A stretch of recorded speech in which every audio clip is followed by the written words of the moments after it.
ماہین جیسے ہی کالج سے واپس آئی، اس نے دروازہ کھولا تو گھر کے لاؤنج میں غیر معمولی چہل پہل دیکھی۔ وہاں کئی اجنبی مردوں کی گونجتی ہوئی آوازیں سنائی دے رہی تھیں، جن میں ایک بھاری اور باروب آواز سب سے نمایاں تھی۔ وہ چند لمحوں کے لیے ٹھٹک گئی۔ آج گھر میں مہمان آنے والے تھے۔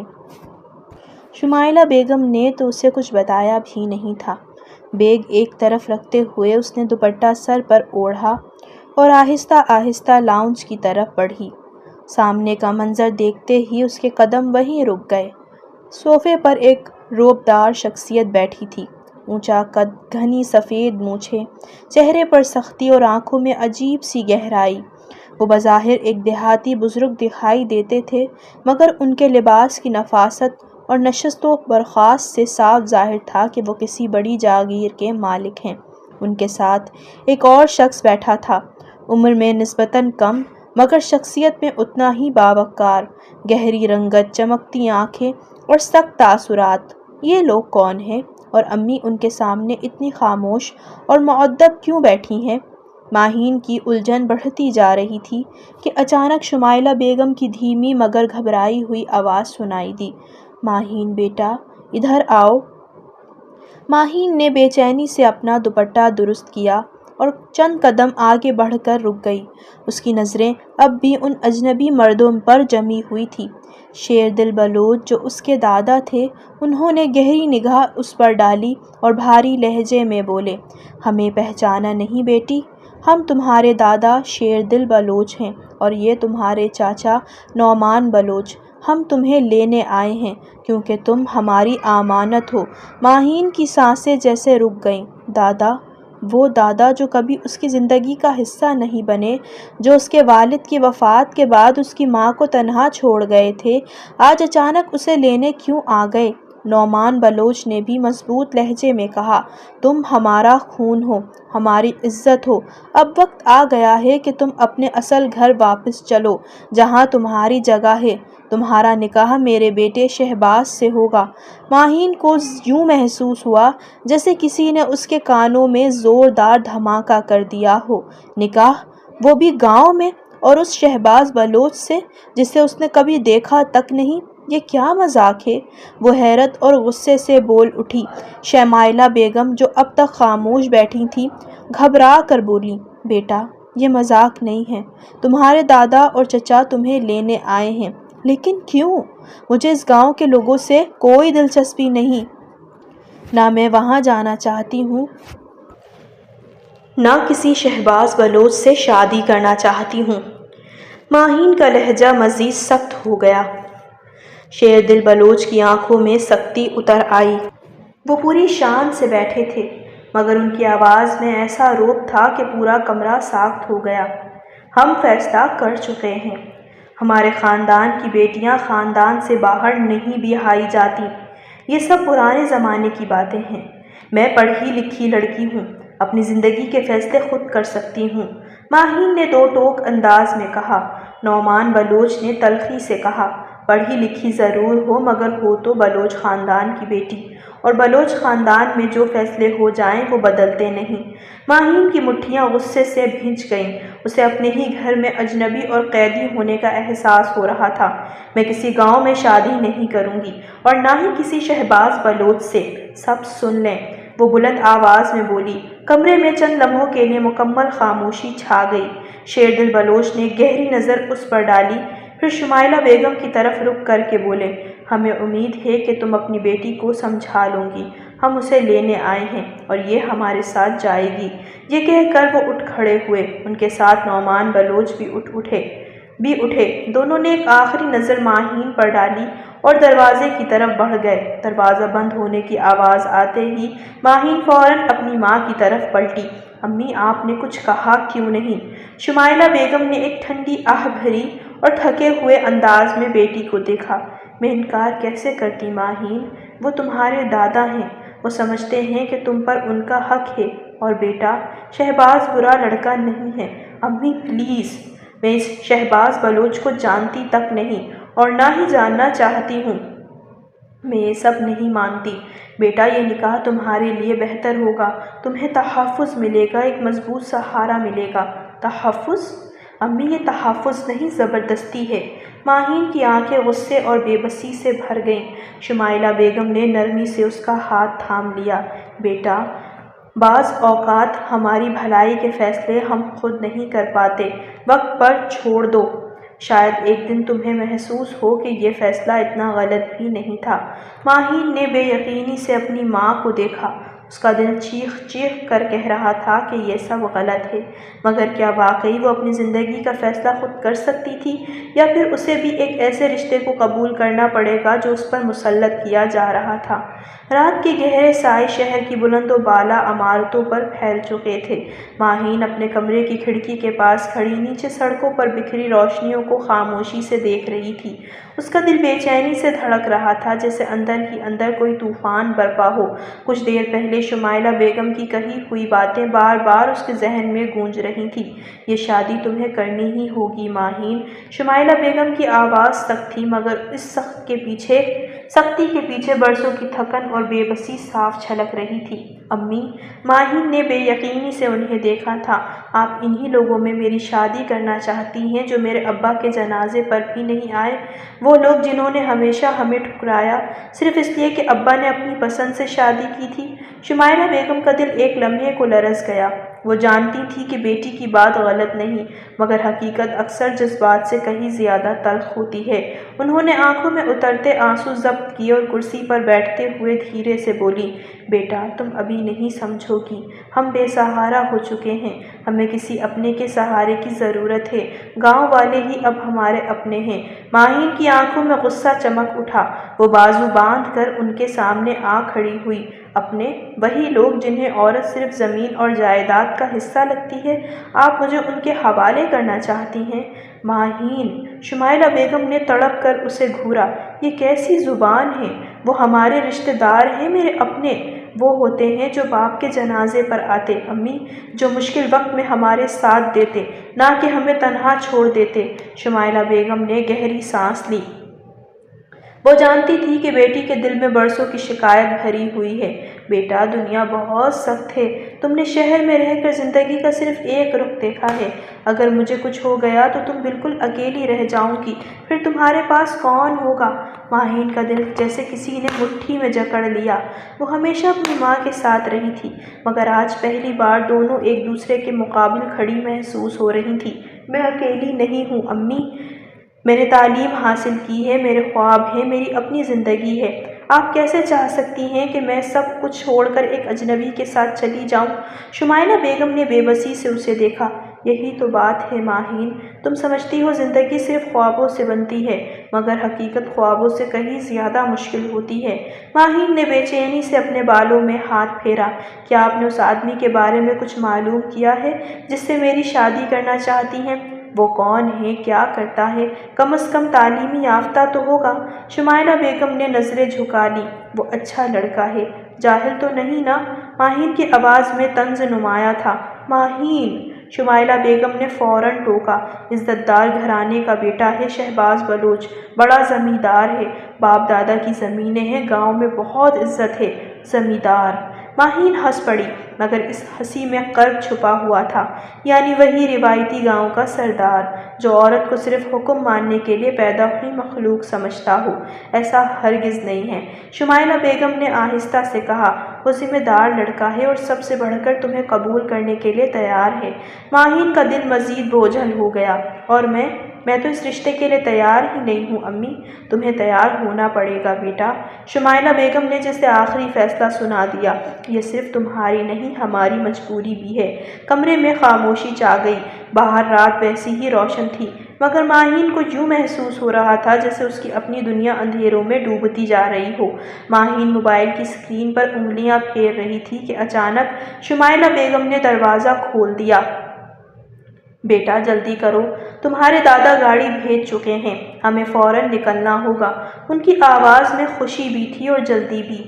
ماہین نے ناگواری سے موبائل ایک طرف رکھا اور لمبی سانس بھری۔ ابھی میرا واقعی گاؤں جانے کا دل نہیں، وہاں ہمارے لیے ہے ہی کیا، نہ سہولتیں نہ آرام، اور سب سے بڑھ کر وہاں کے لوگ۔ وہ آخری جملہ خاصی بیزاری سے کہہ کر بستر پر گر گئی۔ شمائلہ بیگم اس کے قریب آئیں اور محبت سے اس کا ہاتھ تھام لیا۔ بیٹا، میں جانتی ہوں کہ تم جانا نہیں چاہتی، مگر یہ تمہارے دادا کی خواہش ہے اور تمہاری شادی بھی وہیں ہوگی۔ ضد نہ کرو، چند دن کی بات ہے، پھر سب ٹھیک ہو جائے گا۔ ماہر نے فوراً اپنا ہاتھ کھینچ لیا۔ ہاں، سب کچھ ٹھیک ہو جائے گا، مگر میری مرضی کے بغیر۔ ایک ایسے آدمی سے شادی جسے میں جانتی تک نہیں۔ وہ گاؤں کا ہوگا، شاید جاہل ہوگا اور عورتوں کو کمتر سمجھتا ہوگا۔ آپ کو یہ سب ٹھیک لگتا ہے، مگر مجھے نہیں۔ ماہین، شمائلہ بیگم نے سخت لہجے میں کہا، شہباز ایسا نہیں ہوگا، میرا دل یہی کہتا ہے۔ میں تمہیں مجبور نہیں کر رہی، لیکن دادا کی عزت کا سوال ہے، کم از کم اسے جاننے کا ایک موقع تو دو۔ ممکن ہے وہ ویسا نہ ہو جیسا تم سوچ رہی ہو۔ ماہین نے بے بسی سے چھت کی طرف دیکھا، جیسے اپنی قسمت سے شکوہ کر رہی ہو۔ آخرکار وہ اپنی ماں کے خاطر مان گئی۔ ٹھیک ہے، جا رہی ہوں، مگر شادی کے بعد شہباز کو ایسا سبق سکھاؤں گی کہ وہ زندگی بھر یاد رکھے۔ یہ سوچتے ہی اس کے لبوں پر ہلکی سی شرارتی مسکراہٹ آ گئی۔ چمچماتی لینڈ کروزر گھر کے باہر کھڑی تھی، جس سے بلوچ سرداروں کی شان جھلک رہی تھی۔ ڈرائیور نے احترام سے دروازہ کھولا۔ ماہین نے ایک نظر گاڑی پر ڈالی، پھر اپنی ماں کی طرف دیکھا جو غیر معمولی طور پر خوش دکھائی دے رہی تھی۔ آؤ، دیر ہو رہی ہے۔ ماہین خاموشی سے گاڑی میں جا بیٹھی۔ ٹھنڈی ہوا نے وقتی سکون تو دیا، مگر اس کے دل کا غصہ کم نہ ہو سکا۔ گاڑی شہر سے نکل کر سفر پر روانہ ہوتی، بلند عمارتیں، شاپنگ مالز اور روشن سڑکیں پیچھے رہنے لگیں، جبکہ سبز کھیت، وسیع میدان اور پہاڑی راستے سامنے آنے لگے۔ امی، مجھے یہ سب بالکل پسند نہیں۔ دیکھیں نا، ہر طرف مٹی ہی مٹی ہے، اور وہ سامنے کسان ابھی تک بیلوں سے ہل چلا رہا ہے۔ ایسا لگتا ہے جیسے وقت یہاں رکا ہوا ہو۔ شمائلہ بیگم مسکرائیں اور اس کے سر پر ہاتھ پھیرا۔ بیٹا، یہی اصل زندگی ہے۔ تم شہر میں پلی بڑھی ہو، اس لیے یہ سب تمہیں اجنبی لگتا ہے، مگر یہی لوگ سچے اور محنتی ہوتے ہیں۔ ماہین نے ناک چڑھائی۔ ہاں، پھر یہی خلوص ہوگا جب میرا شوہر مجھے حکم پر حکم دے گا۔ شمائلہ بیگم نے بے بسی سے سر ہلا دیا۔ پہلے ایک بار شہباز سے مل تو لو، پھر جو چاہو فیصلہ کر لینا۔ شہباز کا نام سنتے ہی ماہین کے دل میں ایک عجیب سی بے چینی دوڑ گئی۔ اس نے دل ہی دل میں فیصلہ کر لیا تھا کہ وہ اسے اتنی آسانی سے قبول نہیں کرے گی۔ میں اسے اتنا تنگ کروں گی کہ وہ خود ہی طلاق دے دے۔ یہ سوچ کر اس نے آنکھیں بند کر لیں۔ گاڑی جیسے ہی کچے راستے پر داخل ہوئی، ماہین کو ایک زوردار جھٹکا لگا۔ اس نے فوراً آنکھیں کھول لی، حیرانی سے ارد گرد نظر دوڑائی۔ ہر طرف مٹی اڑ رہی تھی، جبکہ سامنے سرسبز کھیتوں کے درمیان ایک خوبصورت سا گاؤں دکھائی دے رہا تھا۔ یہ کیسی جگہ ہے؟ ایسا لگ رہا ہے جیسے کسی پرانی فلم کا منظر ہو۔ اس نے حیرت سے کہا، یہی اب تمہارا نیا گھر ہوگا بیٹا؟ شمائلہ بیگم نے مسکراتے ہوئے جواب دیا۔ ماہین نے آنکھیں سکیڑ کر باہر دیکھا۔ گھر نہیں، یہ تو مجھے قید خانہ لگ رہا ہے۔ وہ آہستہ سے بڑبڑائی۔ گاڑی جیسے ہی گاؤں کے اندر داخل ہوئی، لوگوں کی نظریں فوراً اس پر جم گئیں۔ عورتیں گھونگھٹ نکالے خاموشی سے کھڑی تھیں، بچے خوشی سے گاڑی کے پیچھے دوڑ رہے تھے، جبکہ مرد سنجیدگی سے آنے والوں کا جائزہ لے رہے تھے۔ یہ سب مجھے ایسے کیوں دیکھ رہے ہیں جیسے میں کوئی عجوبہ ہوں؟ ماہین نے ناگواری سے پوچھا۔ شمائلہ بیگم نے نرمی سے کہا، یہ سب تمہارے استقبال کے لیے کھڑے ہیں بیٹا۔ تم سردار کی بہو بننے جا رہی ہو، اسی لیے سب تمہیں عزت دے رہے ہیں۔ ماہین نے ہلکا سا طنزیہ قہقہ لگایا۔ واہ، ابھی تو بڑی عزت مل رہی ہے، آگے دیکھتے ہیں کیا ہوتا ہے۔ چند لمحوں بعد گاڑی ایک وسیع و عریض حویلی کے سامنے آ کر رک گئی۔ شمائلہ بیگم فوراً نیچے اتر گئی، مگر ماہین نے چند لمحے گاڑی میں ہی بیٹھے رہنے کو ترجیح دی۔ آخر ایک گہری سانس لے کر وہ بھی باہر نکل آئی۔ بس شہباز بلوچ، اب دیکھنا تمہاری زندگی کیسے مشکل بناتی ہوں۔ اس نے دل ہی دل میں عہد کیا اور پہلی مرتبہ اس حویلی کی دہلیز پار کی، جہاں شاید اس کی قسمت کا نیا باب شروع ہونے والا تھا۔ حویلی کے اندر قدم رکھتے ہی اس نے اپنے دل پر ایک عجیب سا بوجھ محسوس کیا۔ دلہن بن کر اس گھر میں آئی ضرور تھی، مگر خوشی اس کے آس پاس بھی نہیں تھی۔ اس کے ساتھ شمائلہ بیگم بھی اندر آئیں۔ سامنے ایک باوقار خاتون کھڑی تھی، جن کے چہرے پر شفقت نمایاں تھی۔ یہ شہباز کی والدہ رخسانہ بیگم تھی۔ انہوں نے محبت سے شمائلہ بیگم کو گلے لگایا، پھر مسکراتے مسکراتے ہوئے ماہین کے سر پر ہاتھ پھیرا۔ ماشاءاللہ کتنی پیاری اور نازک سی بچی ہے۔ ان کی آواز میں اپنائیت تھی، مگر ماہین کے دل کی برف نہ پگھل سکی۔ وہ خاموشی سے اندر آ گئی، لیکن اس کی نظریں مسلسل ایک ہی شخص کو تلاش کر رہی تھیں، شہباز بلوچ۔ وہ شخص جس سے اس کا نکاح ہونے والا تھا، مگر وہ کہیں دکھائی نہیں دے رہا تھا۔ حویلی کی خواتین نے خوش دلی سے اس کا استقبال کیا۔ کچھ نوجوان لڑکیاں اس سے ملنے آئیں، جبکہ بزرگ عورتوں نے دعائیں دیتے ہوئے اس کے سر پر ہاتھ پھیرا۔ اللہ تمہیں ہمیشہ خوش رکھے، نصیب روشن کرے۔ ماہین نے رسمی سی مسکراہٹ کے ساتھ سر ہلا دیا، لیکن اس کے دل کی بے چینی لمحہ با لمحہ بڑھتی جا رہی تھی۔ ہم تمہاری کزنز ہیں، ایک خوبصورت سی لڑکی خوش دلی سے بولی۔ میں عائشہ، یہ مریم اور یہ آمنہ۔ ماہین نے تینوں کو غور سے دیکھا۔ وہ سب نفیس لباس پہنے ہوئے تھیں، اعتماد سے بھرپور اور تعلیم یافتہ محسوس ہو رہی تھیں۔ آمنہ نے ہنستے ہوئے پوچھا، تم شاید یہی سوچ رہی ہوں گی کہ گاؤں کی لڑکیاں صرف دیہاتی ہوتی ہیں۔ ماہین چند لمحے خاموش رہی۔ حقیقت یہی تھی کہ اس نے ایسا ہی تصور قائم کر رکھا تھا، مگر انہیں دیکھ کر اس کی رائے بدلنے لگی۔ نہیں، ایسی بات نہیں۔ وہ مناسب جواب ڈھونڈنے لگی۔ مریم نے شوخی سے کہا، اور ہمارے بھائی شہباز تو خاص طور پر بے علم لوگوں سے دور رہتے ہیں۔ شہباز کا نام سنتے ہی ماہین ایک لمحے کے لیے چونک گئی۔ آخر وہ ہے کہاں؟ پورا دن گزر گیا، مگر شہباز کا کہیں نام و نشان نہیں تھا۔ ماہین خود کو مختلف باتوں میں مصروف رکھنے کی کوشش کرتی رہی، لیکن اس کے ذہن میں ایک ہی سوال گردش کرتا رہا، وہ سامنے کیوں نہیں آ رہا؟ یہ نکاح پہلے ہی اس کی مرضی کے خلاف ہونے جا رہا تھا۔ وہ ایسے شخص کی زندگی کا حصہ بننے والی تھی جس کے بارے میں وہ کچھ بھی نہیں جانتی تھی، اور جس سے ملنے کا موقع بھی اسے نہیں دیا گیا تھا۔ شاید وہ بہت سخت مزاج ہوگا، یا شاید بالکل روایتی سوچ رکھنے والا آدمی۔ یہ خیال آتے ہی اس کے دل میں انجانا خوف اترنے لگا۔ اگر اس نے مجھے اس حویلی تک محدود کر دیا تو؟ اگر وہ چاہے کہ میں صرف گھر کے کاموں تک محدود رہوں؟ یہ سارے سوال اس کے ذہن میں مسلسل گردش کر رہے تھے، مگر ایک سوال باقی سب پر بھاری تھا، آخر وہ آیا کیوں نہیں؟ کہیں ایسا تو نہیں کہ وہ کسی وجہ سے میرے سامنے آنا ہی نہیں چاہتا، یا پھر وہ ویسا نہیں جیسا سب بتا رہے ہیں؟ شہباز کے متعلق ایک کے بعد ایک خیال اس کے ذہن میں آ رہا تھا، اور وہ کسی نتیجے پر نہیں پہنچ رہی تھی۔ شام ڈھل چکی تھی۔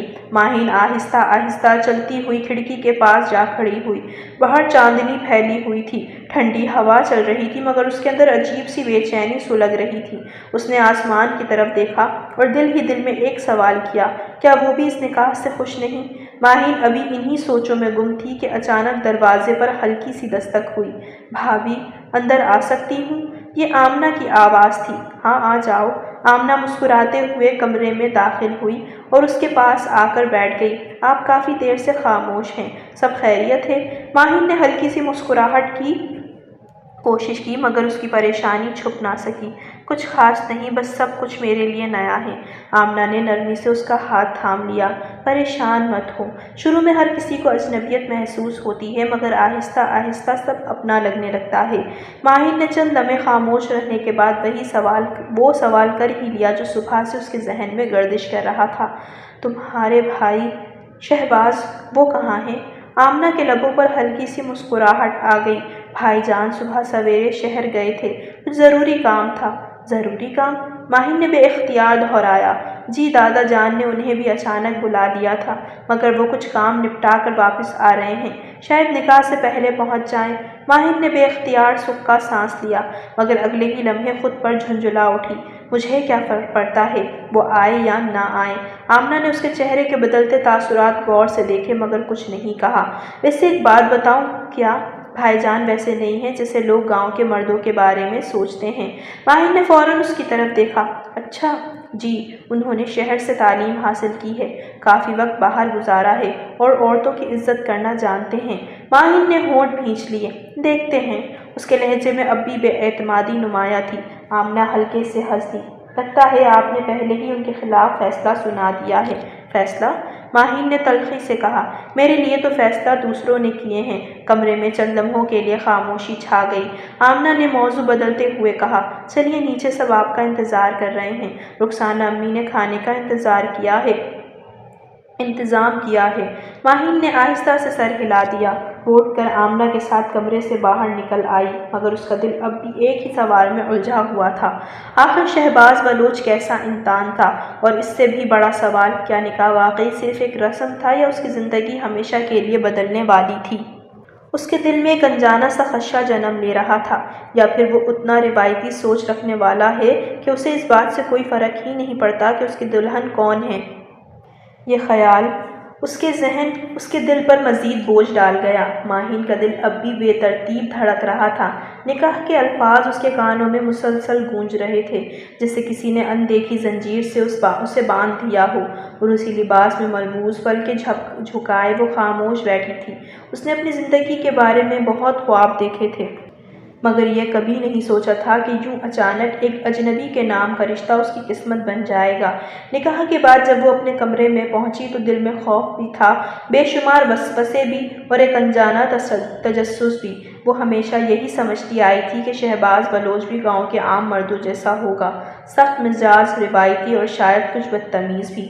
لیکن جیسے ہی اس کی نظر دروازے پر کھڑے شہباز پر پڑی، اس کی دھڑکن جیسے ایک لمحے کے لیے رک گئی۔ وہ عام مردوں جیسا ہرگز نہیں تھا۔ لمبا قد، چوڑے شانے، کھڑی ناک، گہری بھوری آنکھیں جو ایک ہی نظر میں سامنے والے کو خاموش کر دیں، گندمی مائل رنگت، نفیس انداز، اور ایسی شخصیت جیسے کسی غیر ملکی فلم کا ہیرو اچانک اس گاؤں میں آ کھڑا ہوا ہو۔ ماہین کی نظریں بے اختیار اس پر جم گئیں۔ یہ وہ جاہل شخص نہیں تھا جس کا تصور اس نے اپنے ذہن میں بنایا تھا، یہ تو بہت ہی زیادہ پرکشش تھا۔ یہ سوچتے ہی اس نے فوراً نظریں جھکا لی، جیسے اپنی ہی سوچ پر شرمندہ ہو گئی ہو، مگر دل کے کسی کونے میں خوشی کی ایک ننھی سی کرن ضرور جاگی تھی۔ شاید یہ نکاح اتنا برا بھی نہ ہو۔ لیکن اگلے ہی لمحے شہباز خاموشی سے کمرے میں داخل ہوا۔ ماہین کو لگا وہ اس سے کچھ کہے گا، کوئی بات شروع کرے گا، مگر وہ خاموش رہا۔ اس نے صرف ایک مختصر سی نظر اس پر ڈالی، مگر وہ نظر اتنی سرد تھی کہ ماہین کو محسوس ہوا جیسے وہ اسے نہیں، صرف ایک مجبوری کو دیکھ رہا ہو۔ یہ کیسا رویہ تھا؟ کمرے میں مکمل خاموشی تھی، سوائے صرف دیوار پر لگی گھڑی کی ٹک ٹک سنائی دے رہی تھی۔ ماہین کے دل میں عجیب سی بے چینی پیدا ہونے لگی۔ کیا وہ اتنا بے نیاز تھا کہ اپنی نئی نویلی دلہن سے دو لفظ بھی نہ بولے؟ وہ خود بات کرنا چاہتی تھی، مگر اس کے سرد رویے نے اس کے الفاظ روک دیے تھے۔ یہ شادی آپ کی مرضی سے نہیں ہوئی ہے نا؟ شہباز کی گونجتی ہوئی آواز پر ماہین چونکی۔ وہ الماری سے کچھ نکال رہا تھا، جیسے یہ سوال صرف رسم پوری کرنے کے لیے کیا ہو۔ ماہین نے دھیرے سے سر جھکا لیا۔ نہیں، ہم دونوں کی نہیں ہوئی، شہباز نے سنجیدگی سے کہا اور اپنا کوٹ اتار کر ایک طرف رکھ دیا۔ یہ سنتے ہی ماہین کے دل پر جیسے کسی نے بوجھ رکھ دیا ہو، یعنی وہ بھی اس نکاح سے خوش نہیں تھا۔ ابھی چند لمحے پہلے جو اطمینان اس کے دل میں پیدا ہوا تھا وہ ایک پل میں ختم ہو گیا۔ کیا آپ کسی اور کو پسند کرتے تھے؟ یہ سوال بے اختیار اس کے لبوں سے نکلا تھا۔ شہباز نے خاموشی سے اس کی طرف دیکھا، اس کی آنکھوں میں کوئی واضح جذبہ نہیں تھا۔ یہ سوال اب بے معنی ہے۔ کیوں؟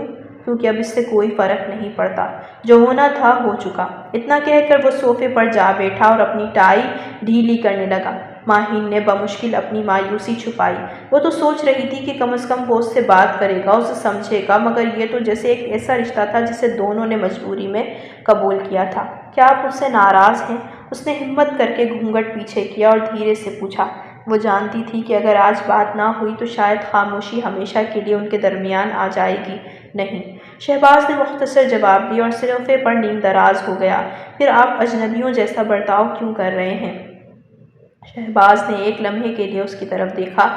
اس کی آنکھوں میں گہری تھکن، خاموش اداسی اور کوئی انکہی کہانی چھپی ہوئی تھی، مگر اگلے ہی لمحے اس نے نظریں ہٹا لی۔ سونا ہے، صبح بات کریں گے، اگر ضرورت محسوس ہوئی تو۔ یہ کہہ کر وہ صوفے پر لیٹ گیا، جیسے صرف رات گزارنا مقصود ہو۔ ماہین کا دل بجھ سا گیا۔ چند لمحے پہلے جو خوشی اس نے محسوس کی تھی وہ اب کہیں کھو چکی تھی۔ آپ چاہیں تو بیڈ پر سو جائیں، میں صوفے پر سو جاؤں گی، اس نے ہچکچاتے ہوئے کہا۔ نہیں، یہی ٹھیک ہے، شہباز نے بغیر اس کی طرف دیکھے جواب دیا۔ ماہین خاموشی سے آئینے کے سامنے جا کھڑی ہوئی۔ اس نے خود کو دیکھا، ایک خوبصورت نازک سی لڑکی جو آج کسی کی بیوی تو بن گئی تھی، مگر اپنے شوہر کے دل میں جگہ بنانے میں کامیاب نہ ہو سکی۔ وہ آہستہ سے بستر پر آ کر بیٹھ گئی، مگر نیند اس کی آنکھوں سے بہت دور تھی۔ کیا اس کی قسمت میں یہی لکھا تھا؟ کیا یہ شادی صرف ایک سمجھوتا تھی؟ ماہین کو نیند ہی نہیں آ رہی تھی۔ کمرے میں خاموشی چھائی ہوئی تھی، صرف گھڑی کی سوئیاں اپنی رفتار سے چل رہی تھیں۔ وہ خاموشی سے چھت کو گھور رہی تھی، دل میں بے شمار سوال لیے۔ دوسری طرف شہباز صوفے پر بالکل ساکت لیٹا تھا، جیسے اسے کسی بات کی کوئی پرواہ ہی نہ ہو۔ آخر مسئلہ کیا ہے؟ ماہین نے دل ہی دل میں سوچا۔ اسے یوں محسوس ہو رہا تھا جیسے وہ کسی ایسی آزمائش میں آ گئی ہو جس کا کوئی حل نظر نہیں آتا۔ وہ خود بھی یہ شادی نہیں کرنا چاہتی تھی، مگر نکاح کے بعد جب پہلی بار اس نے شہباز کو دیکھا تو دل میں ایک عجیب سا اطمینان جاگا تھا۔ وہ گاؤں کا کوئی جاہل یا سخت گیر شخص نہیں تھا، بلکہ ایک باوقار، سنجیدہ اور بااثر شخصیت کا مالک تھا۔ لیکن یہ بے رخی، یہ اجنبیت۔ ماہین نے ایک نظر شہباز پر ڈالی۔ اس کی آنکھیں بند تھیں، مگر سانسوں کی روانی بتا رہی تھی کہ وہ ابھی تک جاگ رہا ہے۔ اس کا دل چاہا کہ اس سے مزید بات کرے، اس کے بارے میں جانے، مگر وہ سمجھ چکی تھی کہ شہباز کے سرد لہجے میں گفتگو کے لیے زیادہ گنجائش نہیں۔ لیکن وہ بھی آسانی سے ہار ماننے والوں میں سے نہیں تھی۔ وہ آہستہ سے بستر سے اتری، بغیر چپل پہنے نرمی سے فرش پر قدم رکھا اور دبے پاؤں چلتی ہوئی صوفے کے قریب جا پہنچی۔ آپ سو رہے ہیں؟ اس نے دھیمی آواز میں پوچھا۔ شہباز نے آنکھیں کھولے بغیر جواب دیا۔ ہاں۔ ماہین نے ناگواری سے اسے دیکھا۔ آپ جھوٹ بول رہے ہیں۔ اگر سو رہے ہوتے تو جواب کیسے دیتے؟ اس بار شہباز نے آہستہ سے ایک آنکھ کھولی اور اسے دیکھا، جیسے اندازہ لگا رہا ہو کہ اب وہ کیا کہنا چاہتی ہے۔ کیا مسئلہ ہے؟ اس کا لہجہ اب بھی ویسا ہی خشک تھا۔ مسئلہ یہ ہے کہ میری شادی ایک ایسے شخص سے ہوئی ہے جو پتھر کا بنا ہوا لگتا ہے، ماہین نے خفگی سے کہا۔ شہباز نے گہری سانس لی اور دوبارہ آنکھیں بند کر لیں۔ کوئی اور شکایت ہے تو صبح کر لینا، ابھی مجھے واقعی نیند آ رہی ہے۔ ماہین کا صبر جواب دے گیا۔ وہ غصے سے صوفے کے ساتھ ہی فرش پر بیٹھ گئی اور ہونٹ بھینچ کر اسے دیکھنے لگی۔ آپ ہمیشہ ایسے ہی رہتے ہیں؟ شہباز نے بمشکل آنکھیں کھولی۔ کیسے؟ ایسے جیسے دنیا کی کوئی چیز آپ پر اثر ہی نہیں ڈال سکتی۔ چند لمحے خاموش رہنے کے بعد شہباز دھیرے سے بولا، جو لوگ بہت زیادہ محسوس کرتے ہیں وہی سب سے زیادہ ٹوٹتے ہیں، اسی لیے میں نے محسوس کرنا ہی چھوڑ دیا، شاید اسی لیے بے حس لگتا ہوں۔ ماہین کو اس جواب کی بالکل توقع نہیں تھی۔ اس نے غور سے اس کا چہرہ دیکھا۔ باہر سے وہ پرسکون دکھائی دیتا تھا، مگر اس سکون کے نیچے جیسے کئی انکہے زخم چھپے ہوئے تھے۔ کیا آپ کسی اور کو پسند کرتے تھے؟ اس کے منہ سے بے اختیار نکل گیا۔ شہباز نے سیدھا ہو کر اس کی طرف دیکھا۔ یہ سوال کیوں؟ بس ایسے ہی۔ ماہین نے کندھے اچکا دیے۔ مجھے لگا شاید کسی نے آپ کا دل توڑا ہو، اسی لیے آپ اتنے روکھے ہیں۔ شہباز نے کچھ لمحے اسے دیکھا، پھر اس کے لبوں پر ہلکی سی مسکراہٹ ابھری، جو اگلے ہی لمحے مانند پڑ گئی۔ زندگی میں دھوکے ملیں یا نہ ملیں، وقت خود انسان کو سخت بنا دیتا ہے۔ ماہین خاموشی سے اس کا چہرہ دیکھتی رہی۔ اسے لگا جیسے اس نے انجانے میں اس کے کسی پرانے زخم کو چھیڑ دیا ہو۔ اگر میں کہوں کہ میں نے کبھی کسی سے محبت نہیں کی تو کیا فرق پڑے گا؟ شہباز نے بے نیازی سے کہا۔ فرق تو پڑے گا، ماہین نے چند لمحے سوچنے کے بعد آہستگی سے کہا، کیونکہ میں نہیں چاہتی کہ میری زندگی ایسے شخص کے ساتھ گزرے جو محبت کرنا ہی نہ جانتا ہو۔ شہباز نے کوئی جواب نہیں دیا۔ وہ خاموشی سے اسے دیکھتا رہا، جیسے اس کی آنکھوں کے پیچھے چھپے احساسات پڑھنے کی کوشش کر رہا ہو۔ پھر اس نے دھیرے سے پوچھا، اگر میں کہوں کہ مجھے محبت پر یقین ہی نہیں تو مجھے حیرت ہوگی؟ ماہین نے فوراً جواب دیا، کیوں؟ کیونکہ مجھے لگا تھا کہ آپ جیسا انسان ضرور کبھی نہ کبھی کسی سے محبت کرتے ہوں گے۔ شہباز نے نظریں ہٹا لیں۔ اور اگر میں کہوں کہ میں محبت کرنا بھی نہیں چاہتا؟ یہ سن کر ماہین کے دل میں ہلکی سی کسک اٹھی۔ تو پھر یہ رشتہ کس لیے؟ اس نے آہستگی سے پوچھا۔ شہباز نے چند لمحے خاموش رہنے کے بعد جواب دیا، یہ رشتہ قسمت نے لکھا ہے، مگر محبت نصیب سے ملتی ہے، اور شاید میرے نصیب میں وہ نہیں ہے۔ یہ الفاظ سن کر ماہین کا دل جیسے بوجھل ہو گیا۔ کیا آپ کبھی مجھے اپنی زندگی میں جگہ دیں گے؟ اس نے امید بھرے لہجے میں پوچھا۔ شہباز کچھ دیر خاموش رہا، پھر مختصر سے جواب دیا، یہ وقت بتائے گا۔ ماہین نے آہستہ سے سر جھکا لیا۔ وہ سمجھ گئی تھی کہ اس کے راستہ آسان نہیں ہوگا۔ خاموشی سے اٹھ کر وہ دوبارہ بستر پر آ بیٹھی۔ وہ جانتی تھی کہ یہ شادی صرف ایک رشتہ نہیں بلکہ ایک آزمائش تھی، مگر اس نے دل ہی دل میں فیصلہ کر لیا وہ اتنی آسانی سے ہار نہیں مانے گی۔ یہ صرف ایک بندھن کو نبھانے کی جنگ نہیں تھی، یہ محبت جیتنے کی جنگ تھی۔ نکاح سے پہلے تک ماہین اس رشتے سے نکلنے کے طریقے سوچتی رہی تھی، مگر نکاح کے بعد صرف ایک ہی رات میں شہباز اس کے دل پر ایسا اثر چھوڑ گیا تھا کہ اب وہ یہی سوچ رہی تھی کہ آخر اسے اپنی طرف مائل کیسے کرے۔ بلا شہباز وہ حسن کی قدر کرنے والی لڑکی تھی، اور شہباز کو پہلی بار دیکھتے ہی اس کے تمام خدشات دم توڑ گئے تھے۔ اب اس شخص کا دل جیتنا اس کی ضد بن چکا تھا، لیکن سامنے شہباز بلوچ تھا اور اس کے دل تک پہنچنا ہرگز آسان نہیں تھا۔ ماہین کی آنکھ کھلی تو چند لمحوں تک وہ یہی سمجھنے کی کوشش کرتی رہی کہ وہ کہاں ہے۔ نئی جگہ، نیا ماحول اور سب سے بڑھ کر ایک نئی زندگی اس کی منتظر تھی۔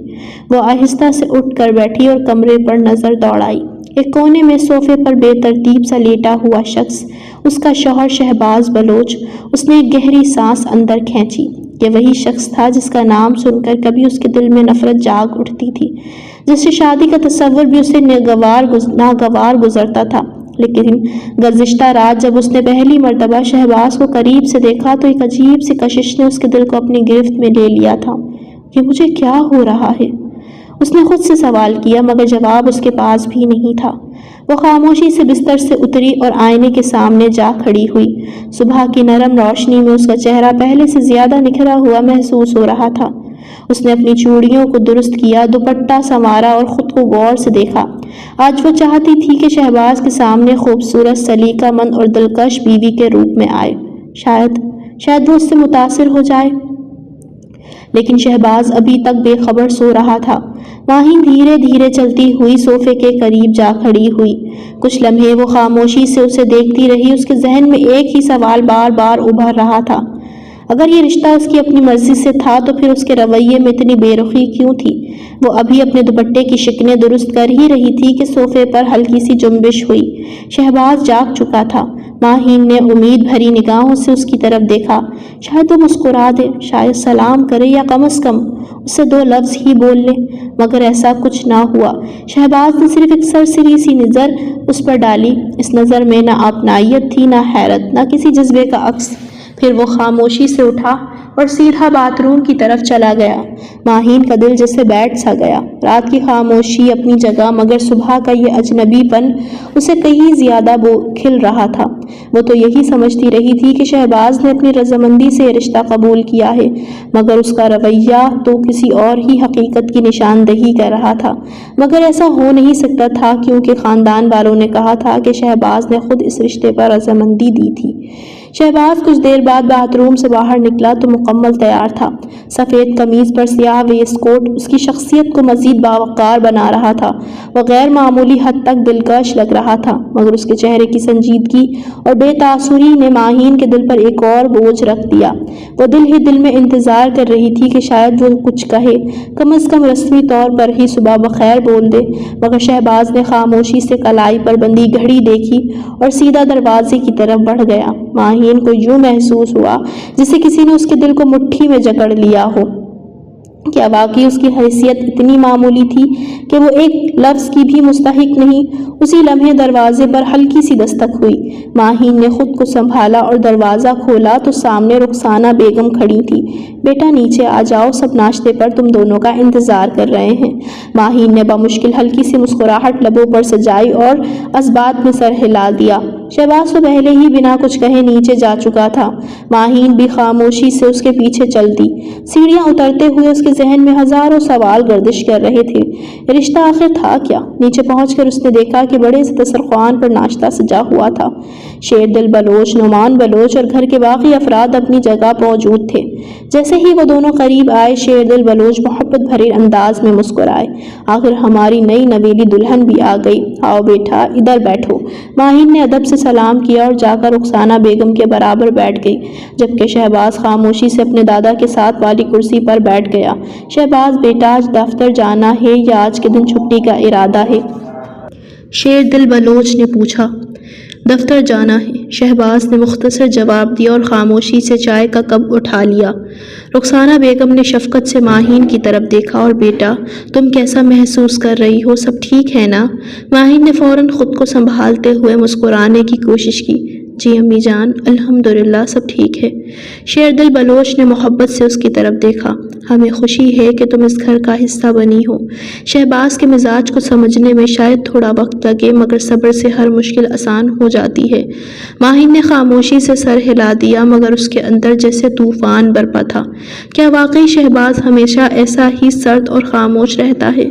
ناشتے کے دوران سب لوگ مختلف باتوں میں مصروف رہے سوائے شہباز کے، جو خاموشی سے ناشتہ کرتا رہا۔ ماہین کئی بار چوری چھپے اسے دیکھتی، مگر اس نے ایک بار بھی نگاہ اٹھا کر اسے نہیں دیکھا۔ اس کا دل عجیب سی اداسی میں ڈوب گیا۔ کل تک وہ اس نکاح سے بچنا چاہتی تھی، لیکن اب جب اس نے دل سے اس رشتے کو قبول کرنے کی کوشش کی تھی تو شہباز کی یہی بے اعتنائی اسے اندر ہی اندر توڑ رہی تھی۔ ناشتہ ختم ہونے کے بعد سب لوگ اپنی اپنی جگہ سے اٹھ گئے۔ شہباز بھی اپنا بیگ اٹھا کر باہر نکلنے ہی والا تھا کہ شیردل بلوچ نے اسے آواز دے کر روک لیا۔ وہ فوراً موڑا۔ اسی لمحے اس کی سرسری سی نظر دادا کے پیچھے کھڑی ماہین پر پڑی، مگر اگلے ہی لمحے وہ پوری توجہ اپنے دادا کی طرف کر چکا تھا۔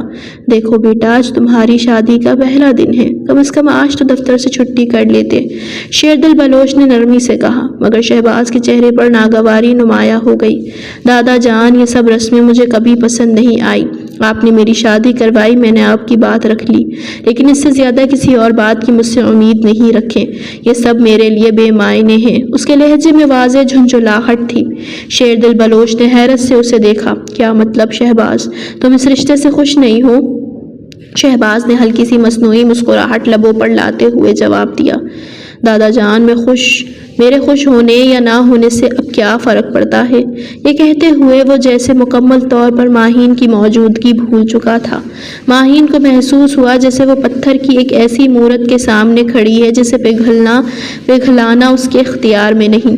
یہ کیسا شخص تھا، اپنے جذبات کو اس قدر مضبوطی سے چھپا لینے والا؟ اس کی خاموشی اور بے رخوی ماہین کے دل کو مسلسل زخمی کر رہی تھی۔ تو کیا میں یہ سمجھوں کہ تمہاری ذات سے جڑا وہ وجود بھی تمہارے لیے بے معنی ہے جسے کل رات تم نے اپنے نام کیا ہے؟ وہ لڑکی جو اپنا سب کچھ چھوڑ کر صرف تمہارے لیے اس گھر میں آئی ہے؟ شیردل بلوچ نے ایک بار پھر سنجیدگی سے سوال کیا۔ ان کے سوال پر ماہین نے بے اختیار شہباز کے چہرے کو غور سے دیکھا، جیسے اس کی آنکھوں میں کوئی جواب تلاش کرنا چاہتی ہو، مگر اس کے تاثرات بس سطور سپاٹ تھے۔ دادا جان، آپ جو چاہیں سمجھ لیں، اس وقت مجھے کچھ مت کہیے، مجھے دفتر کے لیے دیر ہو رہی ہے، اس نے بیزاری بھرے لہجے میں کہا۔ اس کے چہرے اور آواز دونوں سے صاف ظاہر ہو رہا تھا کہ وہ اس گفتگو کو مزید بڑھانا نہیں چاہتا۔ ماہین نے محسوس کیا جیسے کسی نے اس کا دل زور سے مٹھی میں دبا دیا ہو۔ اس کی آنکھیں نم ہونے لگی۔ وہ سامنے کھڑے شخص کو صرف ایک نظر کی منتظر تھی، مگر وہ باوقار انسان اسے جیسے اپنے وجود کے برابر بھی اہمیت نہیں دے رہا تھا۔ اسے شاید اندازہ بھی نہ تھا کہ اس کی بے رخی کسی کے دل کو کس قدر زخمی کر رہی ہے۔ کتنے بے حس ہیں آپ شہباز بلوچ، ماہین نے دل ہی دل میں قلب سے سوچا۔ شہباز خاموشی سے اپنے دادا سے خدا حافظ کہہ کر مڑا اور بغیر ایک بار بھی ماہین کی طرف دیکھے حویلی سے باہر چلا گیا۔ ماہین کی نظریں اس کے جاتے ہوئے وجود کا تعاقب کرتی رہیں۔ اسی لمحے شیردل بلوچ پلٹے تو ماہین فوراً ایک طرف ہٹ گئی تاکہ وہ اس کی آنکھوں میں اترے آنسو نہ دیکھ سکیں، مگر وہ اسے دیکھ چکے تھے۔ انہوں نے ایک لمحے کے لیے اپنی پوتی کو دیکھا، پھر خاموشی سے نظریں جھکا لیں۔ وہ جانتی تھی کہ اگر اسی وقت اسے آواز دی تو شاید اس کا ضبط ٹوٹ جائے گا، اسی لیے وہ خاموشی سے دوسری طرف بڑھ گئے۔ دادا کے جاتے ہی ماہین نے مزید خود کو سنبھالنے کی کوشش نہیں کی۔ وہ تیزی سے پلٹی اور تقریباً دوڑتی ہوئی اپنے کمرے میں جا پہنچی۔ دروازہ اندر سے بند کرتے ہی اس نے اپنے منہ پر ہاتھ رکھ لیا تاکہ سسکیاں باہر نہ نکل سکیں۔ پھر وہ پھوٹ پھوٹ کر رونے لگی۔ شاید اس نے زندگی میں کبھی اتنا نہیں رویا تھا جتنا آج رو رہی تھی۔ وہ خود بھی نہیں سمجھ پا رہی تھی کہ آخر کیوں، ایک ایسے شخص کے لیے جسے اس کی ذرا برابر بھی پرواہ نہیں تھی، جس سے وہ کل شام تک نکاح کرنے پر آمادہ نہیں تھی، مگر صرف ایک ملاقات نے سب کچھ بدل دیا تھا۔ شہباز کو دیکھتے ہی نہ جانے کیا ہوا کہ اس نے دل ہی دل میں اس رشتے کو قبول کر لیا تھا، اور اب اس کا اپنا ہمسفر اس سے ہر لمحہ دور ہوتا جا رہا تھا۔ یہ کیسا امتحان تھا! وہ جتنا اس کے قریب جانا چاہتی، شہباز اتنے ہی فاصلے بڑھا دیتا۔ اسے کچھ سمجھ نہیں آ رہا تھا وہ کیا کرے۔ اس کی آنکھیں مسلسل اشک بار تھیں، آنسو رخساروں پر بہتے جا رہے تھے، اور ان کے ساتھ اس کی آنکھوں کا سیاہ کاجل بھی گالوں پر پھیل چکا تھا۔ وہ کافی دیر تک اس طرح دونوں ہاتھوں میں چہرہ چھپائے روتی رہی۔ اس نے درد سے آنکھیں موند لیں، جبکہ شہباز اب اپنا لیپ ٹاپ کھولے اس پر تیزی سے انگلیاں چلا رہا تھا۔ وہ ایسا بے خبر معلوم ہو رہا تھا جیسے ارد گرد ہونے والی کسی بھی چیز سے اسے کوئی فرق ہی نہ پڑتا ہو۔ کچھ لمحوں بعد دروازے پر دستک ہوئی۔ دونوں نے چونک کر دروازے کی طرف دیکھا۔ ہلکی ہلکی دستک مسلسل جاری تھی۔ ماہین فوراً آگے بڑھی اور دروازے کی کنڈی کھول دی۔ سامنے رخسانہ بیگم کھڑی تھی، جو شاید کافی دیر سے ان کا انتظار کر رہی تھی۔ جلدی سے نیچے آ جاؤ، کھانا تیار ہے، شیردل صاحب بلا رہے ہیں، انہوں نے مسکراتے ہوئے کہا۔ ماہین نے مسکرا کر اس بات میں سر ہلایا تو رخسانہ بیگم نے شفقت سے اس کے سر پر ہاتھ پھیرا اور واپس چلی گئیں۔ ماہین نے پیچھے مڑ کر دیکھا تو شہباز اپنا لیپ ٹاپ بند کر چکا تھا اور جانے کے لیے تیار کھڑا تھا۔ اسے تیار دیکھ کر وہ بھی جلدی سے آگے بڑھی۔ وہ دونوں خاموشی سے کمرے سے نکلے اور ڈائننگ ٹیبل تک آ گئے۔ جیسے ہی دونوں اپنی جگہ بیٹھے، شیردل بلوچ نے غور سے دونوں کو دیکھا۔ شہباز کے چہرے پر ہمیشہ کی طرح سنجیدگی تھی، جبکہ ماہین نے اپنے چہرے پر ایک مصنوعی مسکراہٹ سجا رکھی تھی۔ شہباز جا کر شیردل بلوچ کے سامنے والی کرسی پر بیٹھ گیا، جبکہ ماہین نے جو جگہ خالی دیکھی وہیں بیٹھ گئی۔ کچھ دیر خاموشی چھائی رہی، پھر شیردل بلوچ نے سنجیدگی سے کہا، شہباز اور ماہین، مجھے تم دونوں سے ایک ضروری بات کرنی ہے۔ دونوں نے چونک کر ان کی طرف دیکھا۔ شیردل بلوچ نے بات جاری رکھتے ہوئے کہا، کل تم دونوں کا ولیمہ ہے اور اس کے لیے شہباز تمہیں کل چھٹی کرنی ہوگی۔ میں جانتا ہوں کہ تمہارے دفتر میں بہت کام ہے، مگر تمہیں کچھ وقت نکالنا پڑے گا۔ انہوں نے محبت سے دونوں کو دیکھا۔ ولیمہ صرف ایک رسم نہیں ہوتی، یہ دلہا دلہن کی خوشی اور نئے رشتے کی ابتدا کا موقع ہوتا ہے، اس لیے کل تمہیں چھٹی کرنی ہے اور ولیمے کے انتظامات بھی دیکھنے ہیں۔ شہباز نے کچھ لمحے خاموش رہ کر اپنے دادا کے چہرے کو دیکھا، پھر سنجیدگی سے بولا، دادا جان، یہ سب فضول کی رسمیں ہیں، مجھے ان چیزوں میں شامل مت کیجیے۔ آپ کو جو کرنا ہے کریں، لیکن کل میری ایک بہت ضروری میٹنگ ہے، میں وہاں جاؤں گا۔ شیردل بلوچ کے چہرے پر سختی آ گئی۔ میں نے کہہ دیا نا، تو بس کہہ دیا، کل تم چھٹی کر رہے ہو، تمہارا کوئی کام نہیں ہے سوائے اپنے ولیمے کے انتظامات دیکھنے کے۔ شہباز نے بے بسی سے اپنے دادا کی طرف دیکھا۔ ماہین خاموش بیٹھی صرف اس کے تاثرات دیکھ رہی تھی۔ وہ صاف محسوس کر سکتی تھی کہ شہباز کو یہ سب پسند نہیں آ رہا تھا۔ اس نے کھانا بھی چھوڑ دیا تھا، مگر یوں درمیان میں کھانا چھوڑ کر اٹھ جانا ادب کے خلاف تھا، اس لیے وہ خاموشی سے وہیں بیٹھا رہا۔ شیردل بلوچ نے اسے کھانا نہ کھاتا دیکھا تو پوچھا، تم کھانا کیوں نہیں کھا رہے؟ آرام سے کھانا کھاؤ، ورنہ مجھ سے برا کوئی نہیں ہوگا۔ شہباز نے بے دلی سے چند نوالے لیے، پھر بولا، میں سیر ہو چکا ہوں، مجھے کچھ دیر آرام کرنا ہے، کوئی میرے کمرے میں آ کر مجھے ڈسٹرب نہ کرے۔ اس کا ارادہ واضح طور پر ماہین کی طرف تھا۔ ماہین نے خاموشی سے سر جھکا لیا۔ یہ کیسا انسان تھا؟ وہ ہمیشہ سے اسے ایک مشکل سوال کی طرح محسوس ہوتی تھی، ایک ایسا سوال جس کا جواب کبھی ملتا ہی نہیں تھا۔ ماہین کو بچپن سے پزل حل کرنا پسند تھا، مشکل سے مشکل پہیلیاں بھی وہ حل کر لیتی تھی، مگر شہباز ایسا پزل تھا جسے سمجھنا اس کے لیے ناممکن بنتا جا رہا تھا۔ وہ سوچ سوچ کر تھک چکی تھی۔ اس نے بھی خاموشی سے کھانا چھوڑ دیا۔ میں نے کہا تھا کہ میں آرام کرنے جا رہا ہوں، مجھے کوئی ڈسٹرب نہ کرے، لیکن شاید تمہیں سکون نہیں۔ آج پہلی بار شہباز کی زبان پر آپ کی جگہ تم آیا تھا۔ اس کے لہجے میں غصہ صاف محسوس ہو رہا تھا، جسے دیکھ کر ایک لمحے کے لیے ماہین ساکت رہ گئی۔ اس کا دل جیسے لرز گیا۔ اسے سمجھ نہیں آ رہا تھا کہ اس رد عمل پر کیا کہے۔ یہ پہلی بار تھا کہ شادی کے پہلے ہی دن شہباز اسے اتنے سخت محسوس ہوا تھا۔ اس نے آنکھیں موندتے ہوئے خود کو سنبھالا اور دھیمی آواز میں بولی، مجھے نہیں معلوم کہ میری یہاں موجودگی بھی آپ کو ڈسٹرب کرتی ہے۔ ٹھیک ہے، میں امی کے پاس جا رہی ہوں۔ یہ کہتے ہوئے وہ پلٹی ہی تھی کہ شہباز کی آواز نے اسے روک دیا۔ اب آ ہی گئی ہو تو میری نیند خراب کر ہی دی ہے، اب خاموشی سے جا کر بیڈ پر لیٹ جاؤ۔ شہباز صوفے پر لیٹا ہوا تھا۔ ماہین نے بھیگی ہوئی آنکھوں سے اس کی طرف دیکھا۔ اب اس میں مزید کچھ کہنے کی ہمت نہیں تھی۔ وہ خاموشی سے اپنے بیڈ کی طرف گئی، کمبل لیا اور لیٹ گئی، مگر نیند اس کی آنکھوں سے کہیں دور تھی۔ وہ نہ جانے کتنی دیر اس طرف آنکھیں کھولے چھت کو دیکھتی رہی، پھر جانے کب رات گزر گئی اسے خود بھی اندازہ نہ ہوا۔ صبح کی اذانوں کی آواز سے اس کی آنکھ کھلی۔ وہ فوراً اٹھی اور وضو کے لیے واش روم چلی گئی۔ فریش ہونے کے بعد اس نے نماز ادا کی۔ نماز ختم کر کے ابھی وہ جائے نماز سے ایک طرف ہوئی ہی تھی کہ اس کی نظر شہباز پر پڑی۔ وہ بھی جاگ چکا تھا اور وضو کرنے کے لیے جا رہا تھا۔ کچھ دیر بعد ماہین کو مزید حیرت ہوئی جب اس نے دیکھا کہ شہباز بھی وضو کر کے نماز پڑھنے آ گیا ہے۔ ماہین نے جلدی سے دعا مانگی اور جائے نماز سے اٹھ کھڑی ہوئی۔ شہباز نے وہی نماز شروع کر دی، مگر اس نے ایک بار بھی نظریں اٹھا کر ماہین کی طرف نہیں دیکھا۔ ایسا لگ رہا تھا جیسے وہ جان بوجھ کر اسے نظر انداز کر رہا ہو، جیسے وہ اس کے لیے ایک اجنبی ہو، ایسا شخص جسے وہ جانتا تک نہ ہو۔ ایک بار پھر شہباز کا رویہ ماہین کے دل کو اندر تک زخمی کر گیا۔ کچھ لمحوں بعد دروازے پر دستک ہوئی۔ کسی نے انہیں ناشتے کے لیے بلایا تھا۔ دونوں جلدی سے تیار ہو کر باہر آ گئے۔ آج حویلی میں صبح ہی سے عجیب سی گہما گہمی تھی۔ نوکر چاکر ادھر ادھر کاموں میں مصروف تھے اور صحن میں بھی کافی تیاریاں چل رہی تھیں۔ ماہین نے جھجکتے ہوئے رخسانہ بیگم سے پوچھا، آنٹی باہر اتنی ہلچل کس چیز کی ہے؟ کافی شور آ رہا ہے۔ رخسانہ بیگم مسکرا دی، آج تم دونوں کا ولیمہ ہے، اسی کی تیاریاں ہو رہی ہیں۔ انہوں نے محبت سے کہا، چلو اب تم لوگ ناشتہ کر لو۔ ماہین خاموشی سے مسکرائے اور ان کے ساتھ جا کر کرسی پر بیٹھ گئی۔ ڈائننگ ٹیبل پر سب لوگ صرف ان دونوں کا انتظار کر رہے تھے۔ ان کے آتے ہی ناشتہ سرو ہونے لگا۔ سب خاموشی سے ناشتہ کرنے لگے۔ ناشتہ ختم ہونے کے بعد ایک بار پھر شہباز نے شیردل بلوچ کو مخاطب کیا، دادا جان میں آپ سے دوبارہ کہہ رہا ہوں، میرے لیے دفتر کا کام بہت اہم ہے۔ یہ سب رسمیں میرے لیے اتنی اہم نہیں ہیں، آپ مجھے دفتر جانے کی اجازت دیں۔ اس کی بات سنتے ہی ماہین کا ضبط بندھن ٹوٹ گیا۔ وہ خود کو مزید روک نہ سکی۔ اس کی آنکھوں سے آنسو بہنے لگے۔ وہ بھرائی ہوئی آواز میں بولی، دادا جان اگر یہاں لا کر میری اسی طرح بے عزتی کرنی تھی تو پھر آپ نے میری شادی کیوں کروائی؟ سب لوگ خاموش ہو گئے۔ ماہین کی آواز میں درد صاف محسوس ہو رہا تھا۔ آپ لوگوں کو تو معلوم تھا کہ انسان مجھ سے محبت نہیں کرتا، نہ ہی یہ شادی کرنا چاہتا ہے، پھر آپ لوگوں نے ہمیں ایک دوسرے سے کیوں جوڑا؟ یہ الفاظ نہ جانے کیسے اس کے منہ سے نکل گئے تھے، مگر وہ اب انہیں روک نہیں سکتی تھی۔ پورے کمرے میں خاموشی چھا گئی۔ شیردل بلوچ بھی اس کے سوال کا فوراً جواب نہ دے سکے۔ شمائلہ بیگم بھی خاموشی سے سر جھکائے بیٹھی تھی۔ انہیں اپنی بیٹی کی تکلیف اپنے دل پر محسوس ہو رہی تھی۔ ماہین نے آنسو صاف کیے اور مضبوط لہجے میں بولی، کوئی ضرورت نہیں اس سب کی، ابھی کے ابھی تمام ملازمین کو منع کر دیں، یہ ولیمہ نہیں ہونا چاہیے۔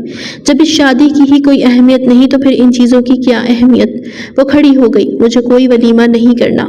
یہ کہتے ہوئے وہ وہاں سے چلی گئی، مگر جاتے جاتے اس کے پیچھے سے شہباز کی آواز سنی، دادا جان آپ کو کچھ روکنے کی ضرورت نہیں ہے، آج ہمارا ولیمہ ہوگا، ضرور ہوگا۔ یہ سن کر ماہین کے قدم رک گئے۔ ایک بار پھر وہ حیران رہ گئی، یہ کیسا انسان تھا، پل میں سختی پل میں نرمی، وہ آخر چاہتا کیا تھا؟ اس نے اپنی آنکھوں سے آنسو صاف کیے اور اپنے کمرے کی طرف کڑ گئی۔ کچھ دیر بعد ماہین کی کزن اس کے کمرے میں آئی اور اسے ولیمے کے لیے تیار کرنے لگی، مگر ماہین بالکل بے دھیان بیٹھی تھی۔ اس کا دل کسی چیز میں نہیں لگ رہا تھا۔ اس نے صاف انکار کر دیا تھا، مجھے تیار نہیں ہونا۔ کزنز نے اسے کافی سمجھایا، اس کی منت سماجت کی، مگر وہ اپنی جگہ سے نہ ہلی۔ نہ اس نے ولیمے کا لباس پہنا اور نہ ہی تیار ہونے پر رضامند ہوئی۔ آخرکار اس کی ایک کزن جو کافی دیر سے اسے منانے کی کوشش کر رہی تھی، خاموشی سے اٹھ کھڑی ہوئی۔ وہ ابھی دروازے کی طرف بڑھ ہی رہی تھی کہ اچانک شہباز دروازے پر آ گیا۔ اس نے کمرے میں موجود لڑکیوں کی طرف دیکھتے ہوئے کہا، تم لوگ جاؤ، میں اس سے بات کرتا ہوں۔ ماہین نے اس کی آواز سن لی تھی، مگر اس کی طرف دیکھنے کی ہمت نہیں کر رہی تھی۔ کچھ لمحوں بعد شہباز اس کے قریب آ کر بیٹھ گیا۔ وہ اب بھی خاموش بیٹھی آنسو بہا رہی تھی۔ شہباز نے آہستہ سے اپنا ہاتھ میں لیا اور دھیمی آواز میں بولا، اب تم اس طرح کیوں رو رہی ہو؟ اس مرد کے لیے جو جاہل، گنوار، ان پڑھ اور دیہاتی ہے۔ یہ الفاظ سنتے ہی ماہین کو ایک جھٹکا لگا۔ اس نے فوراً اپنی نظریں اٹھا کر شہباز کے چہرے کو دیکھا۔ شہباز کے لبوں پر ایک ہلکی سی مسکراہٹ تھی۔ کیوں؟ یہی کہا تھا نا تم نے مس ماہین؟ وہ اسے دیکھتے ہوئے بولا، کیا کہا تھا تم نے؟ کہ تم مجھ سے شادی نہیں کرنا چاہتی، میں جاہل ہوں، گنوار ہوں، دیہاتی ہوں؟ وہ ہلکا سا مسکرایا، اور تمہیں تو یہ بھی لگتا تھا کہ میں گاؤں کی زمینوں میں ہل چلانے والا کوئی ان پڑھ آدمی ہوں۔ ماہین خاموشی سے اسے دیکھتی رہی۔ شہباز نے بات جاری رکھی، یہ سب اس وقت کی بات ہے جب تم اپنے گھر میں غصے سے یہ سب کہہ رہی تھی۔ وہ ایک لمحے کے لیے رکا اور اتفاق سے میں بھی اس وقت دادا جان کے ساتھ وہاں موجود تھا۔ ماہین کی آنکھیں حیرت سے پھیل گئیں۔ تمہاری وہ باتیں سننے کے بعد میں واپس آ گیا تھا۔ شہباز کے چہرے پر ہلکی سی مسکراہٹ آ گئی۔ تب میں نے سوچا کہ اب تمہیں تھوڑا سا سبق سکھانا چاہیے۔ ماہین اسے حیرت سے دیکھتی رہی۔ حقیقت یہ ہے کہ میں بچپن سے تمہیں پسند کرتا ہوں۔ اس کے یہ الفاظ سن کر ماہین کا دل ایک لمحے کے لیے رک سا گیا۔ شہباز نے آہستہ سے کہا، جب دادا جان نے میری شادی کی بات کی تو میں نے تمہارا نام لیا۔ یہ سچ ہے کہ یہ رشتہ میری مرضی سے ہی کیا گیا تھا۔ وہ مسکرایا۔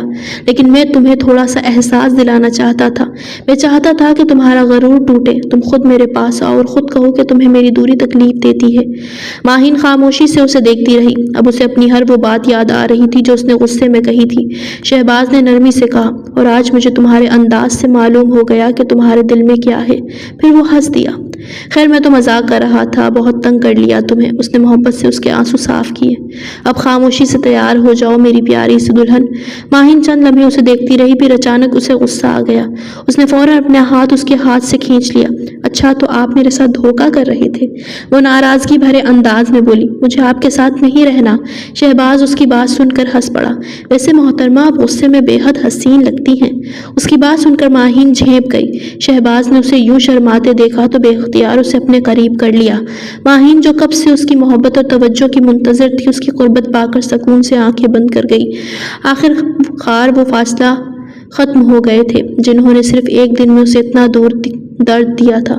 دور کھڑی محبت جسے ان دونوں کو دیکھ کر مسکرا رہی تھی۔ واقعی وہ دونوں دنیا کی حسین ترین جوڑی لگ رہے تھے۔